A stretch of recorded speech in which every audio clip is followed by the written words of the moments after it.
Alrighty, man. Let's get into this thing here. Arthur Moats, Space Talk, post-game live reaction.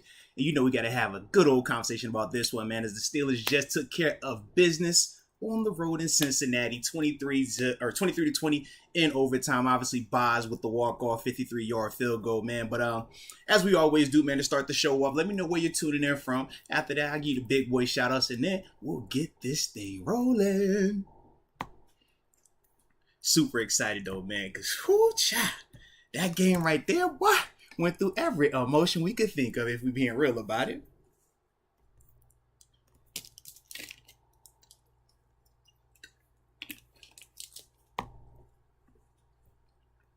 Okay. Let's see what we turning up at and what we turning in from. All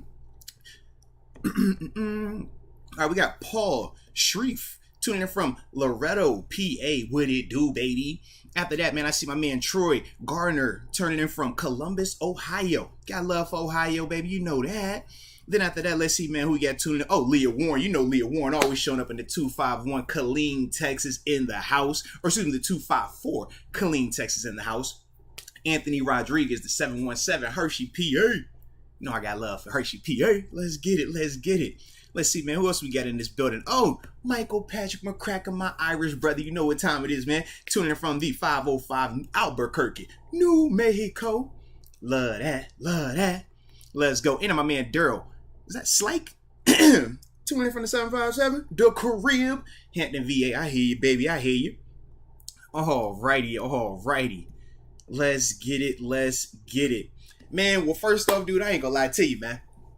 This is one of them games, baby. This is one of those games. When you, my initial reaction, though, when I'm first thinking about how this game went, I thought, as a whole, defense was dominant, man. Defense provided the way for us. You talk about the amount of sacks, the amount of interceptions, the turnovers, just setting the tone. I mean, I thought across the board, the defense really stepped up, and, you know, in terms of what we were asking from them, I think they kind of exceeded our expectations in this game. We obviously want them to play great and wanted them to be elite, but I thought today was one of them outlier games, man, because it's just nuts when you really look at what they were able to do, right? Obviously, the 4 picks. Then from there, we talk about, let's see, how many turns did they end with? 2 fumbles, 4 picks, 6 total turnovers. Like, man, that is crazy, right? But then we talk about how many sacks they had, 7 total, and a ton of pressure, a ton of hits.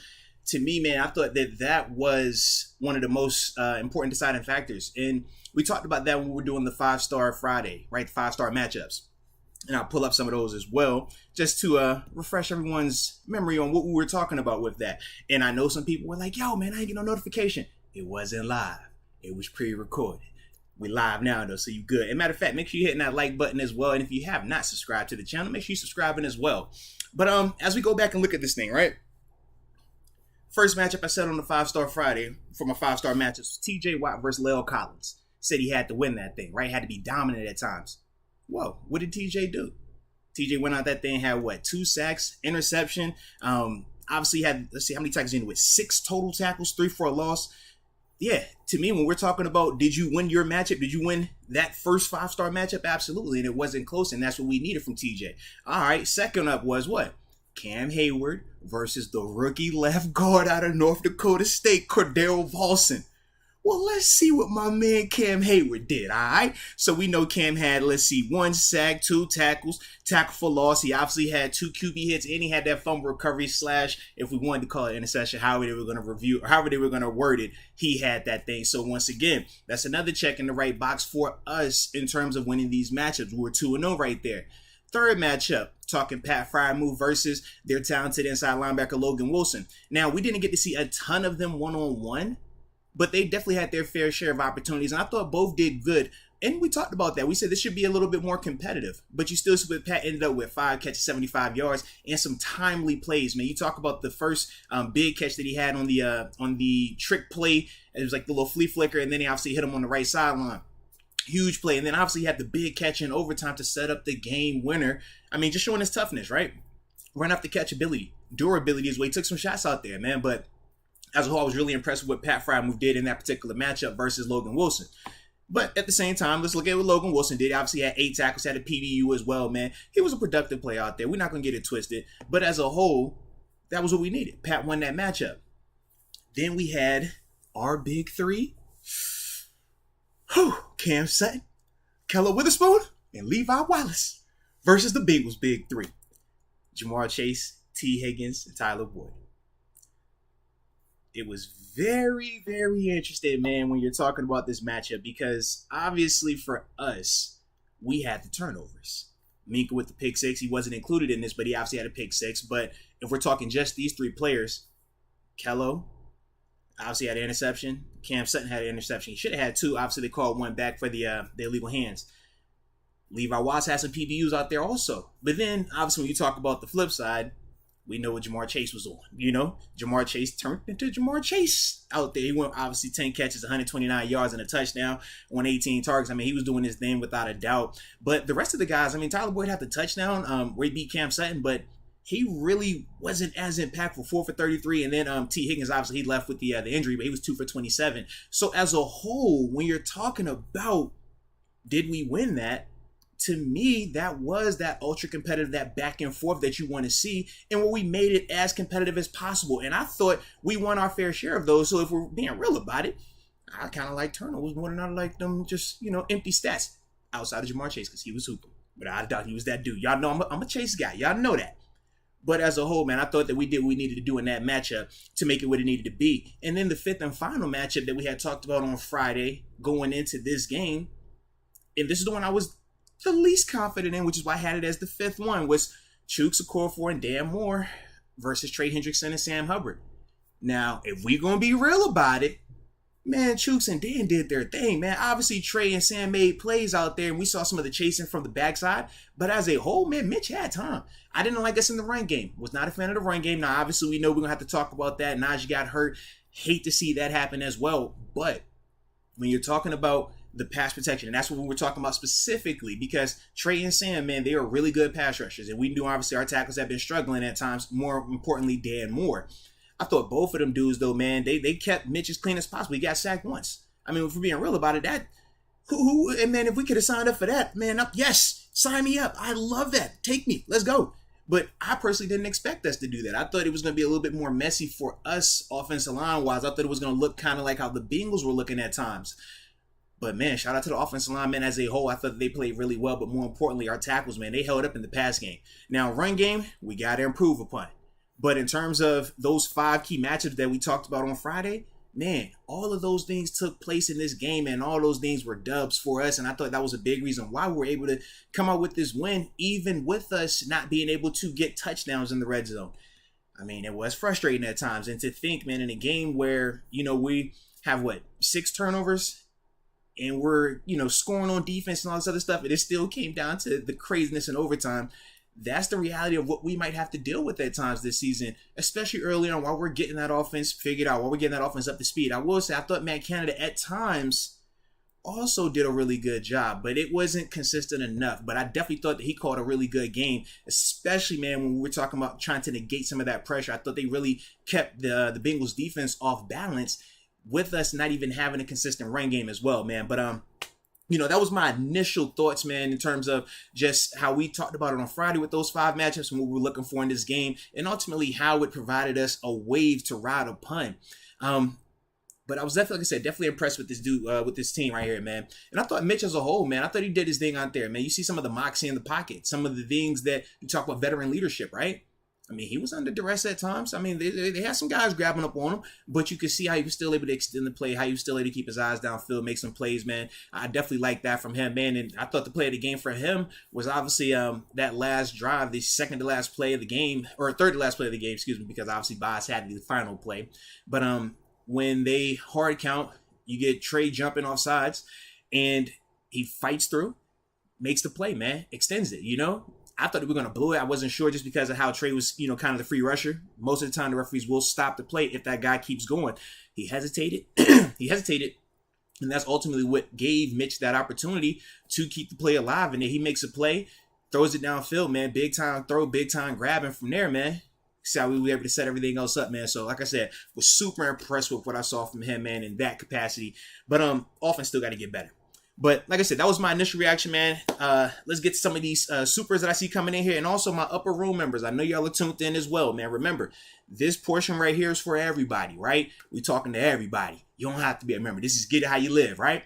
But once this ends, okay, I am going to come back up here for a private stream for the members only. Another like 15, 30 minutes for them exclusively as well. I used to just keep that in mind.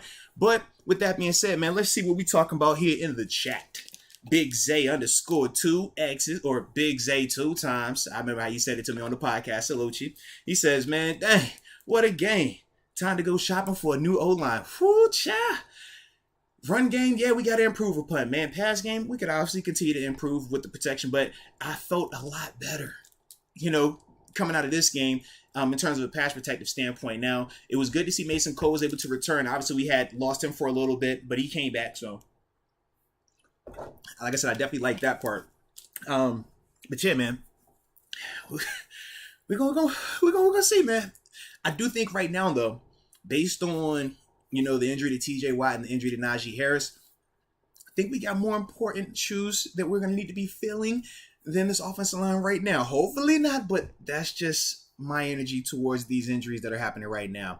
Tyler Fowler, he says, if torn, how long is TJ out? So, man, I'm a person who's torn my pec, and it depends, man.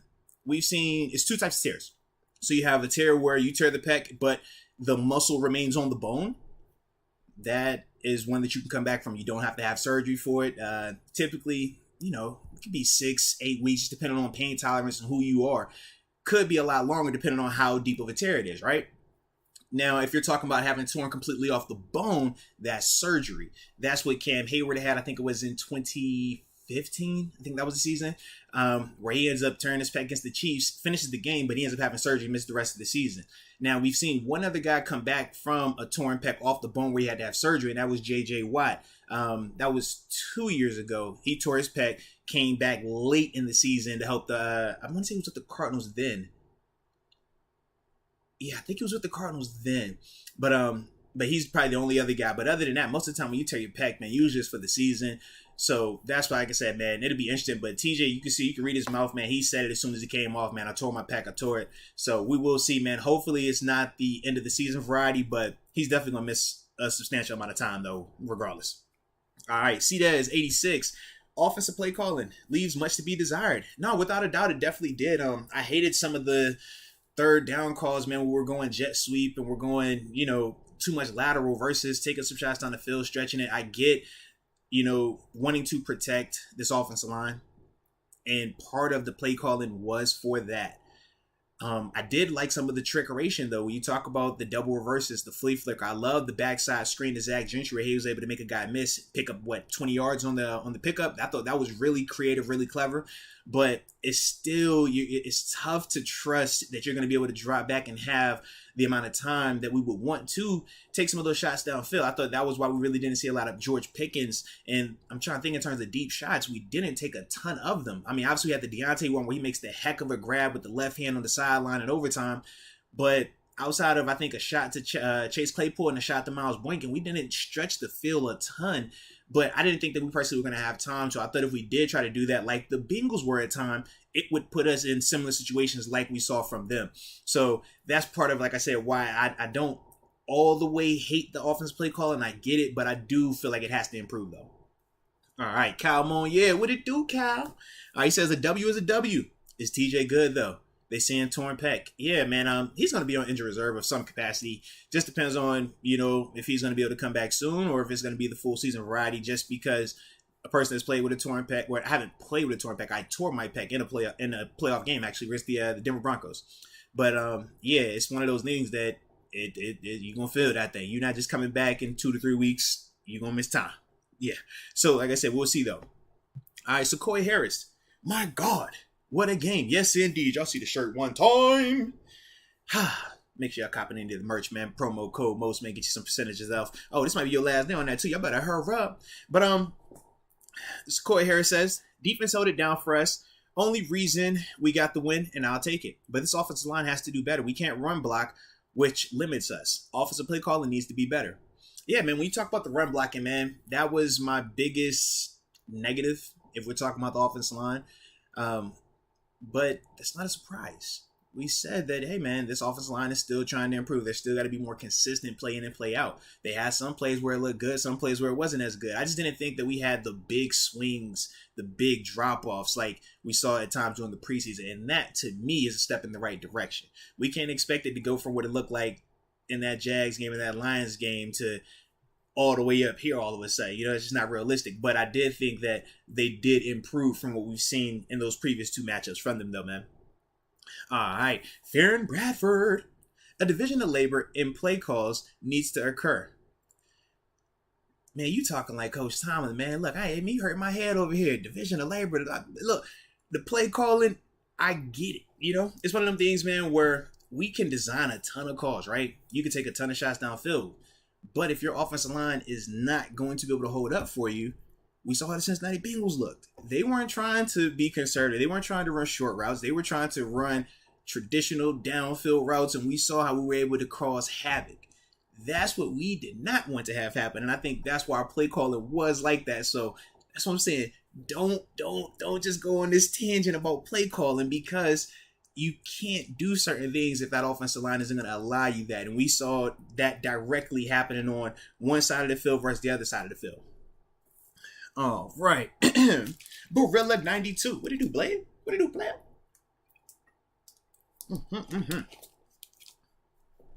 Says, don't think the defense will be able to carry the offense without Watt.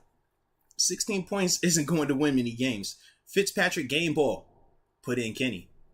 Okay. Yeah, the 16 points, that is not a lot. I mean, yeah.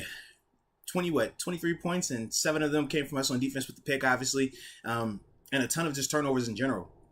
I do agree, man. I thought Minka definitely balled out between, we're talking game balls, man. I had a couple of guys, when I'm thinking about them. Minka Fitzpatrick, obviously. Alex Highsmith, another one of those guys as well. Thought TJ Watt, man, did his thing. Had to give Boz one. And I thought, like I said, for the offensive tackles, man, to keep Mitch as clean as they did, I thought that they should get one as well, man, just because that was not expected. That was an overachiever. That was an overachiever moment, man, for our tackles versus those two DNs right there, man. But I do agree with you on that. And in terms of putting Kenny in, I mean, you can put him in. I think it's still going to have similar issues, though, because this offensive line is not going to allow you to do some of the things that we all kind of think Matt Canada is like afraid to call. I don't think that, he's not capable of calling it. I just think that he's just being a little bit more realistic about, if you try to drop back and do some of these more elongated downfield things, man, it's going to put this offensive line in some positions where they're going to get exposed in terms of their weaknesses.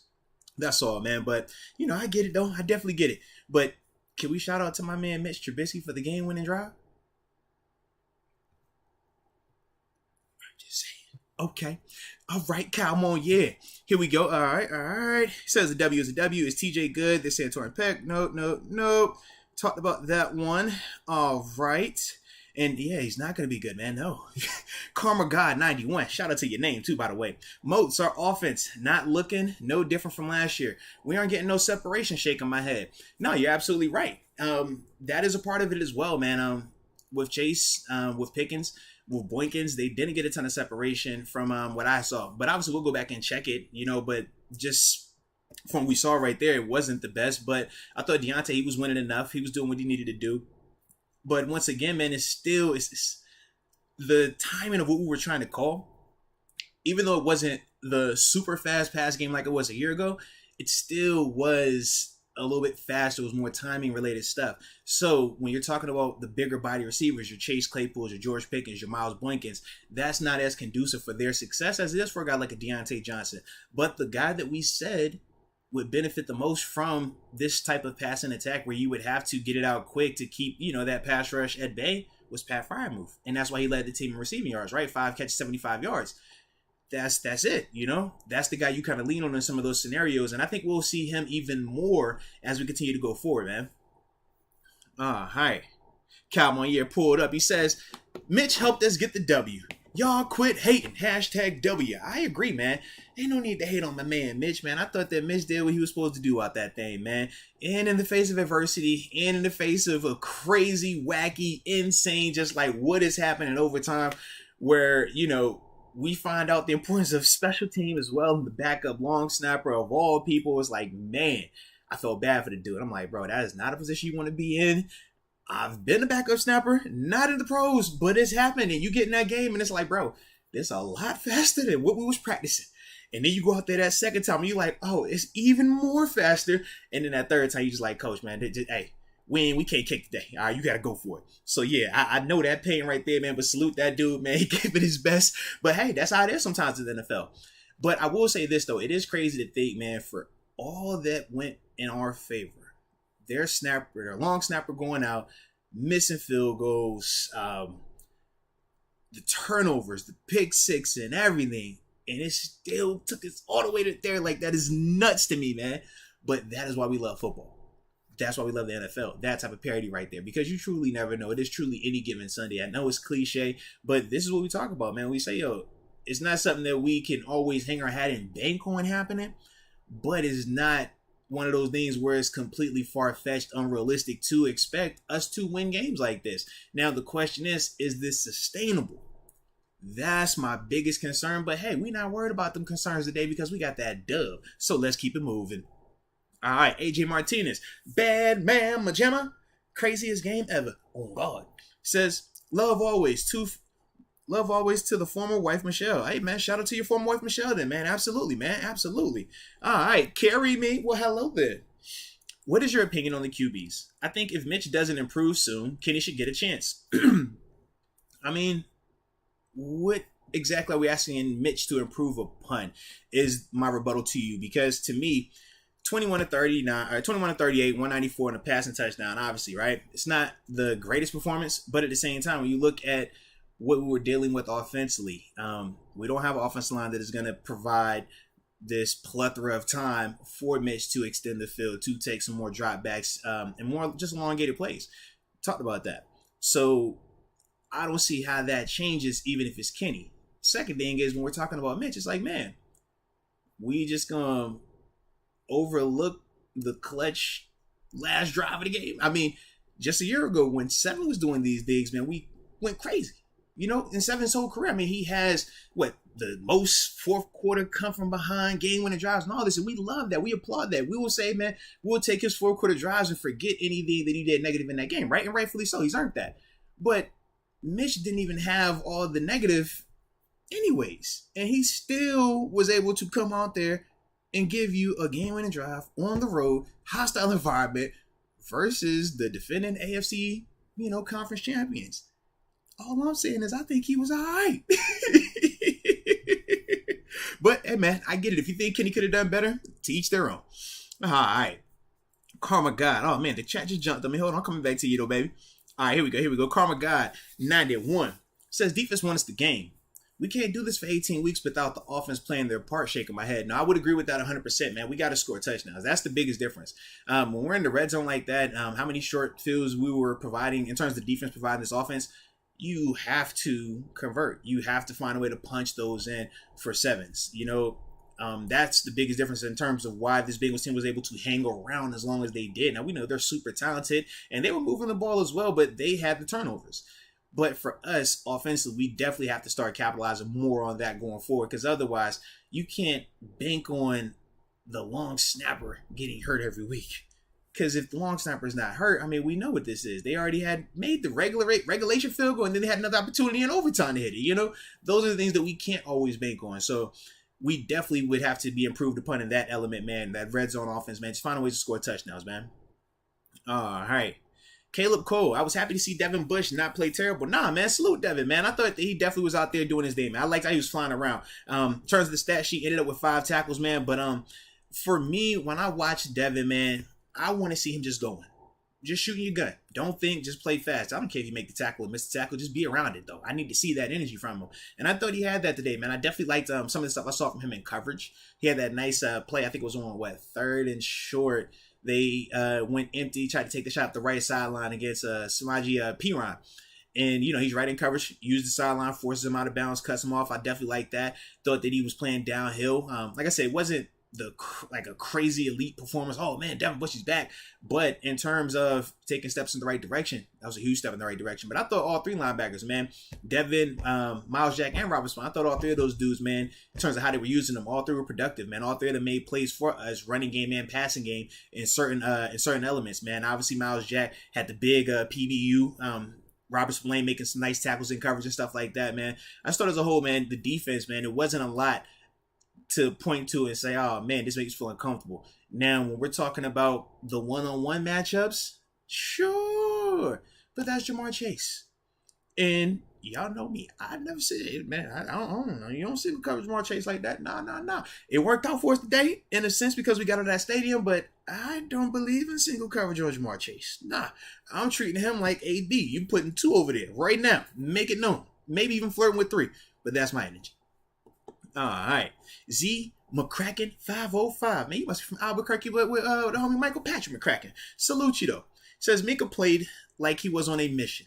Player of the game for sure. Defense played great. Offense needs work. Nah, man. Minka was on one, man. From start to finish, man. And not just in terms of the big splash plays.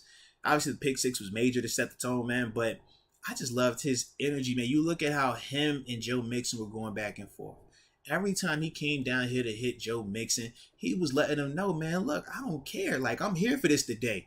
And that's the type of energy I need from Minka all season long, man. That look like player of the year, Minka, right there. That's depoy status right there. When you playing games like that, I mean, if we're going to be real about it, your stiffest competition, he's going to be gone for a long time this year, more than likely, in terms of TJ Watt. This is on you now, Minka. If you want to be depoy, this your chance.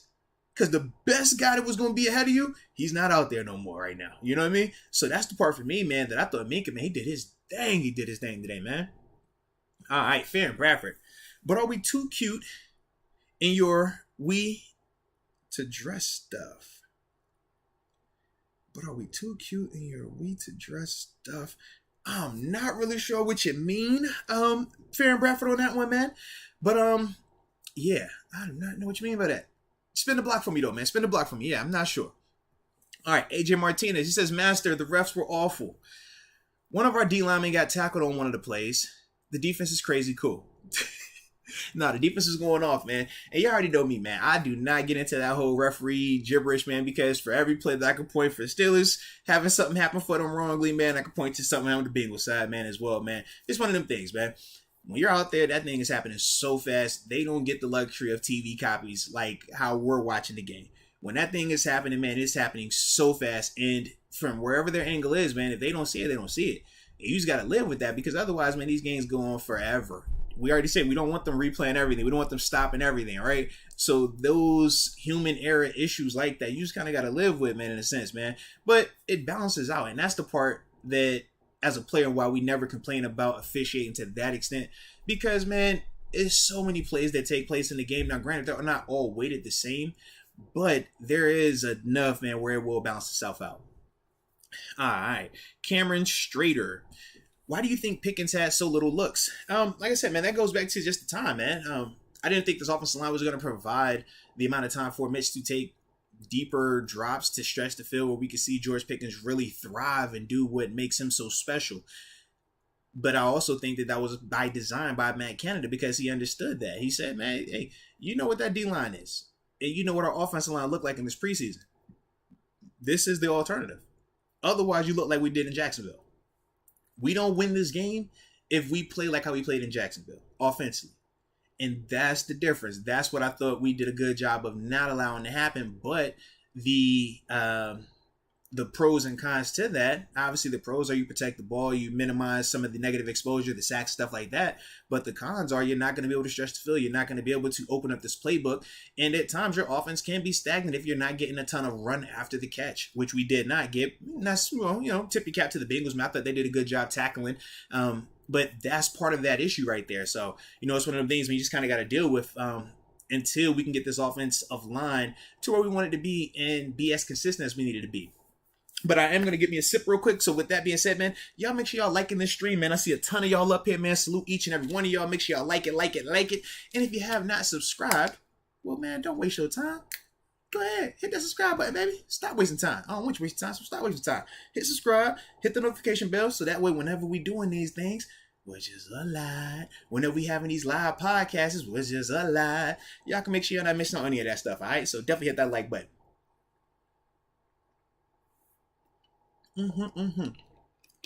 I do have to talk that talk, though. It was funny. Obviously, on the podcast, me and D talking about, still gonna get that dub. And, man, a lot of people be looking at us crazy when we be saying these things, man. But we come out that thing, man. Get that dub. Let's go. Let's go. Love that. All right. S. Dresden. Minx was on Hamzat. Yo, you are on one. Let's go. Shout out to my UFC people out there. Yeah, man. Hamzat's a trained killer, man. I don't care what y'all got to say, man. Y'all hate the man you want to. Yeah. He don't play. He no play. But he says Canada is a JUCO coach. No, man. Canada's not a JUCO coach, man. Trust me on this, man. Canada, you are appreciative of what he did today because he protected us from looking like how we did against the Jacksonville Jaguars. I know it's not going to win you style points. And I get that. And that's part of the reason why people are upset with Matt Canada. People are, saying that Mitch needs to do more. I get that. But that is not the right mindset. Doesn't matter who you're going to have at quarterback. You're going to have to call calls like this until this offensive line gets to where it needs to be. Otherwise, you look like how Cincy looked on offensive line. Otherwise, you look like how offensive line looked against the Jaguars. You can't have that happen. You can't have it both ways and expect us to win either. And that's the other part of this thing. Like I said, it wasn't perfect. It wasn't close to perfect by any stretch of the imagination. But as a whole, man, I thought that Matt Canada did what he needed to do to protect the ball. Because what we said going into the season was what? How are we going to win games? Defense. I think defense did their thing. Check. Special teams. Shout out to the coverage unit. Shout out to Presley Harvin. Shout out to Boss. Check. And we said on offense, we can't turn the ball over. I think we hit that. Check. That's the trifecta right there, man. It's not going to be pretty. We're not going to have an offense that comes out there and averages 30. Yes, we have the skill position talent for that. Obviously, we got to see how long the Naji situation is. But on paper, we have the weapons, wide receiver and tight end. But it doesn't matter if you do not have the offensive line to protect you. We can keep going back to different instances where offensive line matters more than skill positions. The Super Bowl for the Chiefs when they lost to the Bucks. They had still Tyreek Hill, Travis Kelce. They had all this talent out there. Offensive line was terrible though, right? Injuries, obviously. But it was terrible. And it did not matter who was at quarterback. They weren't going to have enough time to do what they wanted to do. And that's the same situation that we would endure if we try to call similar calls. That's why in context, it's not Matt Canada having a bad call or not being a good coach. It's him understanding, hey, this is the forecast. If we take this approach, this is the forecast if we take this approach. Even though it's not as pretty, man, let's go with this. It's safer to get us out of that stadium. And that's why I say, man, you got to tip your cap to him, man. All right. Oh, Leah Warren, what up from Killeen, Texas, joining the upper room. Oh, yes, indeed. Remember to stay on after this stream goes off because we will be coming back spinning the block for that live members only one, though, because like I said, we got a lot that we're going to keep talking about, clearly. All right. Oh, my man D.D. Smalls just came up through it. Man, he dropped y'all a blessing. He says, promo for the merch is extended until the 14th in celebration for today's victory, ladies and gentlemen. That promo code is Moats. All the merchandise you see on the stream on this YouTube channel. Obviously, the shirt that I am wearing. Let me even drop this topic so you can see it. Okay? All that is on the website, man. New hats as well, man. Backpacks, everything y'all looking for, man. You definitely want to check that out. Like I said, promo code is Moats when you check out on the website. Right on the YouTube channel, man. It'll take you to there. Was it Teesprings? So, yeah, shout out to them, man. But shout out to David giving y'all a little victory love today. All right. Naji Loud Pack says, Moats, I just sent you a dope Steelers pick. What group do you feel was our weakest link today? Thank you for having these space talks. My guy, blessings. Nah, blessings to you. Namaste. Weak links for me today. I thought the run game as a whole was bad. Whether we put that on solely O-line or obviously when Naji went out, how we want to put it all together, running game has to be better. I think what they end with? Total rushing 22 of 75, but I think 36 of them came from my man Claypool. So it's like, when we're trying to be consistent, when we're trying to just, not be one-dimensional, which is part of the problem right now with this offense, they are one-dimensional. That's the part where you got to be better. Your leading rusher can't be the wide receiver on jet sweeps. That can't happen. Your third leading rusher can't be Mr. Trubisky, who went 3 rushes for 9 yards. That isn't going to work either. So those are the areas, man, when we're talking about just ball carriers, you got to be better there, man. When you're talking about offensive line, you got to be more consistent up front. That's something that is not going to just go away right now. I don't anticipate it just magically getting fixed next week either. Part of it is personnel. Part of it is, the matchups. And then part of it obviously is the coaching element and schematics and stuff like that. So it's multifaceted, man. It's multi-layered. But I thought that they did enough to get us out of the stadium today. And for me, man, we'll take that right now. Obviously, when we're talking about, is this what we want for 18 weeks? No, heck no, not even close to what we want. But is this good enough for today? Yeah, we're sitting at 1-0 right now within the division. Let's see. I think Baltimore won, so they won. They're 1-0. Cincy lost, and if I remember, I don't know if the Panthers won, but I think they got the dub at the end of that thing. So either way, man, we did enough. We did what we needed to do to get out of the stadium. So that's why, from my perspective, man, like I said, I'm all right with it for today. All right. Black Hillbilly, what it do, partner? He says we gotta string together first downs and get a little more push from that offensive line. Defense was amazing. Good win. No, I'm with you on that, man. And that is part of it too, man. The stringing together drives is gonna help out the offensive line as well, because it will allow that D line to get tired. We really didn't get a chance to see that, even when we tried to go with some tempo, right? We saw the I think it was late in the fourth, man. We tried to do a little bit of hurry up, man. It was cool against the line of scrimmage, but the problem was we didn't get any productive plays off. I think that's actually when Naji got hurt on one of those plays, if I remember correctly. So that was part of the issue with that, man. So yeah, putting together some first down drives, man, that would definitely help him out a lot. But we will see. We will see. All right.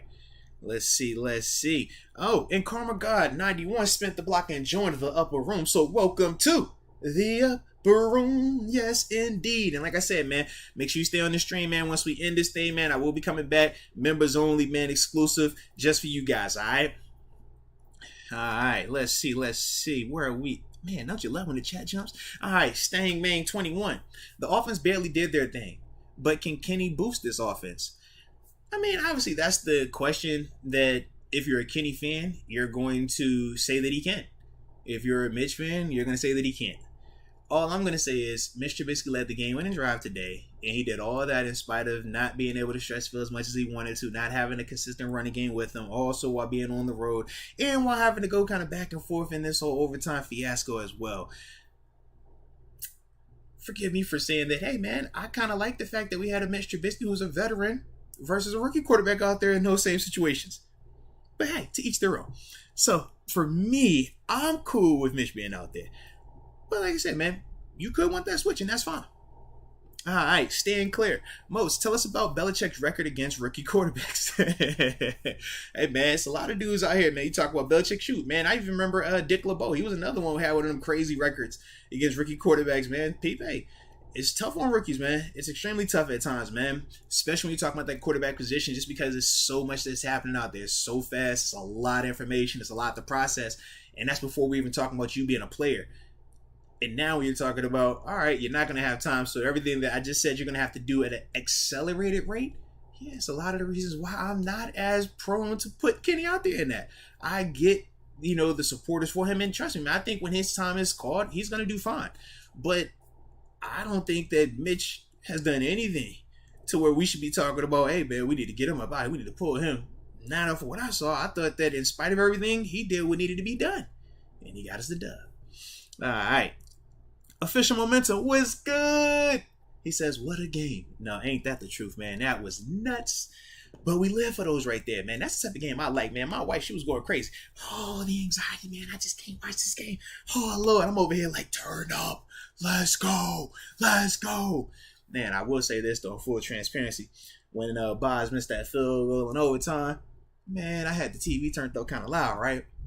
Man, that thing hit that house. Bah! Man, everybody in the house jumped. What the heck? What was that? But shout out to him on his recovery on that 53-yarder, baby. Shout out to my dog. All right. Alex P. Mitch is not it, Moats. Of course he's going to go down the field with a million opportunities. Kenny cannot do worse than that. He would do better. Hey, man, to each their own. Mitch got the win today, though. And he came from behind to he had the game-winning drive as well. So I hear what you're saying. But I'm not really listening because of what I just saw from Mitch. With Kenny, it's more speculation, right? You're speculating that he could do this or he could do better. But we saw Mitch go out there and actually execute a game-winning drive. That's all I'm saying, man. All right, Rich Rasmussen. Need to call a couple rollouts, a couple of design runs, and a couple deep shots to open up the defense for our run game and cross routes. No, man, you make that right. In terms of some of the moving of the pocket stuff, I do wish Matt Canada would have done more of that. He did it in spurts, just not enough. But as a whole, I still am going to go back to what I've been saying in terms of some of the limitations offensively. Offensive line has to be better. And until they are at that point, this is how you compensate. This is how you find common ground. Because y'all will be the first ones over here hollering about, man, this offensive line is terrible. All these strip sacks, man. Oh, man, God, dog, man, Dave, Mitch ain't got no time. Kenny got no time. Y'all be the first one saying that. So it's like, man, which one do you want? Do you want him to expose that potentially? Or do you want him to call a little bit more conservative game where you protect this offensive line and you protect this quarterback from having turnovers? That's all I'm saying, baby. All right, AJ Martinez. God bless and much thanks to you. The world champs. The United States of America military. Us. All right. U.S. or us. I don't know which one you're saying here. Blessings to the families and the innocent souls of 9/11. No, absolutely, man. And shout out, yeah, 100%, man. It is 9/11, man. So we definitely know what that day means in terms of American history, man. So, no, without a doubt, man. Without a doubt. Karma God 91. Jamar Chase is AB, but in a jungle uniform. Not good. We cannot stop him. Yeah, I agree with you 100%. I'm one of the biggest Jamar Chase fans out here. I ain't gonna that been the case. Even when he was at LSU and then obviously when he came up, enjoying sense. It's like, man, this dude's a problem. Yeah. But I also would say that in terms of coverage on him, man, I want you to double him. I put 2 on this man dedicated. Because that's what you would do with AB. Otherwise, AB gonna look like how that was looking today, man. So yeah, I'm with you on that though, baby. All right. I knew someone was gonna say it. Shout out to Lubo. He says Claypool should have caught that. Oh man. Yeah, it did hit his hands. It did hit his hands. You're right. Yeah, I heard people saying he should have caught it, or the people saying that he fell again. I get it. But either way, he did what he needed to do. We got the dub today. So salute Chase, man. Claypool, not the other Chase. Oh, we got Mike A.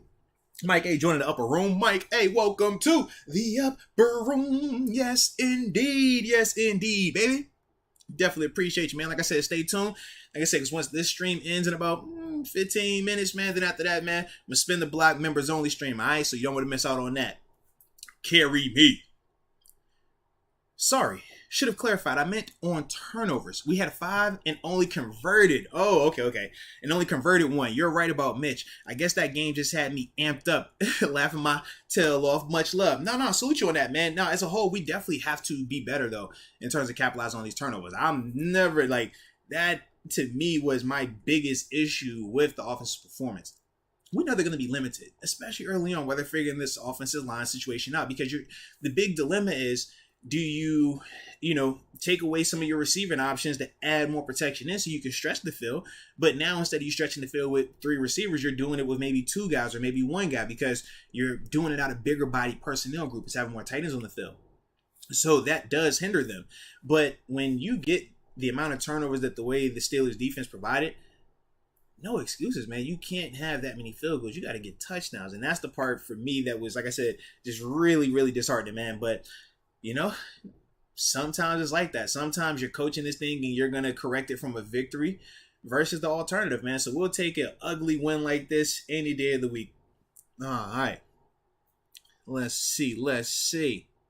Got my man Joe Gerbis. Shout out to Joe. He says, how do you think the running backs will go if Naji is out? If he is out, first off, we need to see what the variety is. I know when he first went down, I thought it was knee, but then they started saying, was it foot? Because obviously he was dealing with the Liz Frank. I have not had a chance to go back and look to see if any new information has come up just yet, whether, what they're talking about or speculating and stuff like that. But, obviously he'll get checked out. sometime tonight, tomorrow in the morning. And they'll get that information soon enough.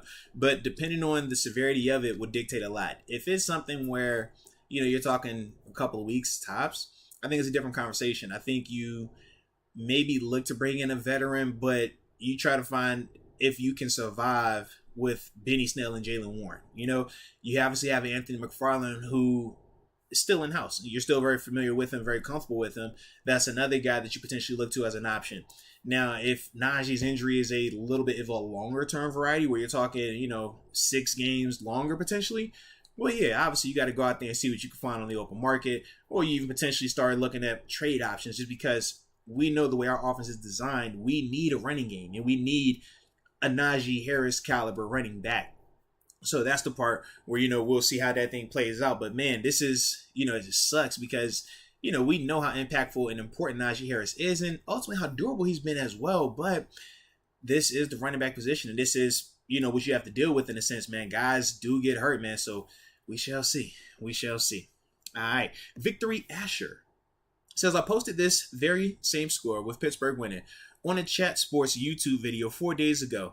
Have the photo to prove it. 100. Now, I believe you on that, man. There wasn't a lot of people that was giving us a chance. Wasn't a lot of people that were believing in us, man. But we talked about certain things, man, of, a path to victory. And one of the things that I also said when we were talking about on the podcast was Joe Burrow. It was like, he's going to make plays, and I think he was going to play well. But he was going to be rusty. He was going to not be the typical Joe that we're accustomed to because of how much time he had missed it. And not just saying that, this the surgery that he had for his appendix was anything, of like, serious nature, like we're talking like Achilles, shoulder, knees and stuff like that, but just the not a lot of reps, the practice reps. You don't have to play in preseason games, but when you're practicing, you're getting up to speed. Your eyes, you're seeing what you need to see, your footwork, everything is consistent. He wasn't getting that time, and that to me was what was so significant in him. And ultimately, that's why we saw him struggling the way that he did early on. Now, we saw towards the back, he started to heat up. And that's just Joe starting to become, he was catching back on. That's what it's going to be like for him, though, for a couple of weeks. For me personally, just watching him, that's what I think. But, yeah, man, it's definitely going to be interesting, though. Definitely will. All right, R. Barley 18. Mitch on the big play to 88 on the last drive made a play Kenny most likely couldn't. We need to get on the horn for a left tackle ASAP, even if we send a one away in terms of first-round draft pick. Also need to stop running so much on first down. Man, you dropped a lot right there. Oh, and then you also came back and said, also, my boy Dave Frederick still looking for some big girls. Jeez Louise. So he has a friend that's looking for some entertainment, I guess, man. Yeah, Dave got to go to find, like, Christian Mingle or something like that, man. One of them love chats, man. This is a sports chat, you know what I'm saying? So we won't be doing all that over here. But sticking with the play calling, though, man, in terms of Mitch making that play to fit the fire move, and wondering if Kenny can make it. I mean, we'll never know. But what we do know is Mitch did make that play. And that was a big-time play at a critical moment with a lot on the line, a lot of pressure as well, man. That's all I'm saying, man. I know people are quick to say, oh, man, we need a new guy to turn the corner. I don't agree with that, man. All right. Then we got Fady Sino. Shout out to 55. Played very well today. I would agree with that, and we shouted him out 100%. Karma Guy 91. Bills looking like how we should look like. And what are the odds I'm talking to an ex-Bills player? Oh, no, you know what time it is, man. 4 years in Buffalo. That's why, hey, they drafted me, man. So, I always got love for them. Yeah, I know we want our offense to look like the Bills' offense. But I would just say we got two very different things going with the Bills' offense and with the Steelers' offense. They have Josh Allen. We don't have a quarterback that is Josh Allen. I don't care what y'all going to tell me on that. I'm not hearing it. Secondly, their offensive line is revamped. It is really good, but they also spent money and spent higher in draft picks on that offensive line. Our offensive line, that's not the same case. So that's the reason why, even though we would love for our offense to look like Buffalo's, do we have the skill position talent? Sure, we can make a case. But at the same time, we don't have everything else that they have on that offense, man. And obviously, they got Stephon Diggs. We're not going to act like he just, is a run-of-the-mill receiver. Just throwing that out there too, baby.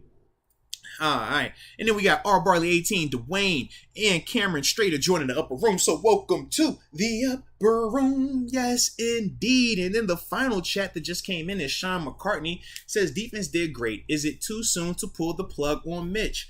Too many 3-and-outs. Man, no, we're not pulling the plug on Mitch. Stop it, stop it, stop it. That man just gave you a game-winning job and you're talking about pulling the plug on this man? Where's your love? Where's your loyalty, huh? Huh? Jeez. I said love and loyalty. Forget all that. Just act like you can appreciate the man delivering you a dub. Come on, baby. That's all I'm saying. Jeez, I like the man went out there and stuck it up. Nah, he was not the weak link on our team. Let's be real about it. If we gonna be real about it, let's be real. That's all I'm saying, baby. But either way, man, this was a vibe right here, man. This was a vibe. And like I said, man, we will continue to do these things, man, after every single game, home and away, all right? So that was the portion for everyone, all right? But when I come back, we're going to do this again. Like I said, for all my members, okay? I'm about to put them another link, man, in probably like the next 5 minutes. All right, stay on the lookout for that. And then y'all come back up here, man. I come back and talk exclusive for y'all, man. If y'all got anything y'all want to ask me, definitely got y'all, all right? So saluting each every one of y'all, man. I appreciate you. And until next time, baby. Peace.